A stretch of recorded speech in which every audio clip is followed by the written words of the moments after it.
Hello, my name's Nancy Campbell. As you can see, I'm not exactly in the first flush of youth.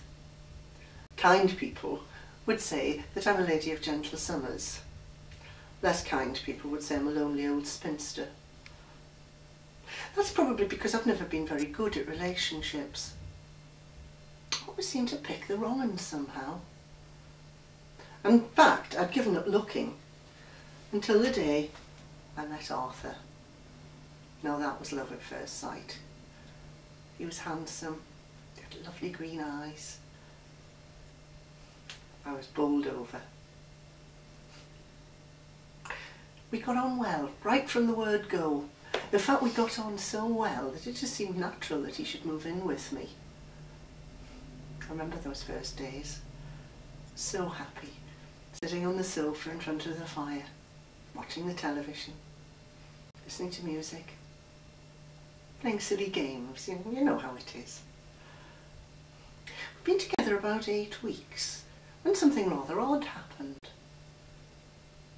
I was going out that night and I wanted to wear my best cardigan. It was cashmere and I'd actually paid quite a lot of money for it. And I couldn't find it anywhere. I hunted high and low. And eventually I found it behind one of the sofa cushions.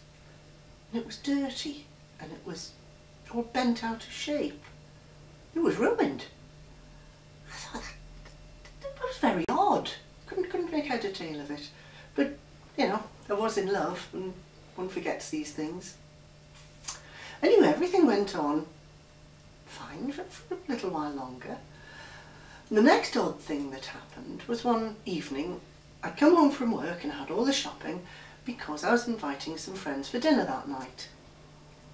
And Arthur wasn't there.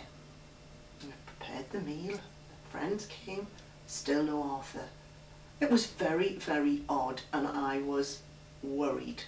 In fact, I was frantic. My friends were lovely and they were very supportive and they said, you know, it'll be all right, it'll be all right. But I called and no sign of him. Anyway, next morning, still wasn't there. Off I went to work. And when I came home that night, there he was, bold as brass. I said, where have you been? What do you think you're doing? You've had me worried stupid. And he just looked at me with those wonderful eyes and didn't say anything. You know what it's like. You believe what you want to believe. Anyway, the final odd thing was a few weeks after that. I'd come home from work. I wasn't feeling very well. I'd come home from work early. Well, I had a headache and I wanted to lie down. Came into the house and it was a scene of devastation. Plants off the windows, sailor table was over, magazines on the floor. I thought at first I'd been burgled.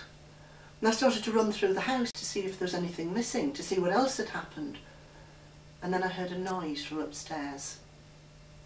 I didn't know what it was, but there was something definitely going on up there. So I decided to go upstairs and investigate. So I crept up the stairs very slowly, very quietly. And the noise got louder. And I could hear it in the bedroom. Quite a commotion, actually. And I thought, I've got to find out what's going on. So I threw open the bedroom door. And there on my bed, on our bed, was Arthur with some bird. I was horrified. I was furious. I was more angry than I'd ever been before. I don't know what I did. All I can say is I really wasn't responsible for my actions. The gentleman next door must have heard the commotion because he must have been the one who called the police. And they came fairly quickly to see what was going on. Anyway, that was a long time ago. My friends have been very, very supportive. I've done my grieving. And you've got to move on. So, I'm going to the pet shop now. And I'm going to buy myself a couple of goldfish. Because, you know, I never really was a cat person.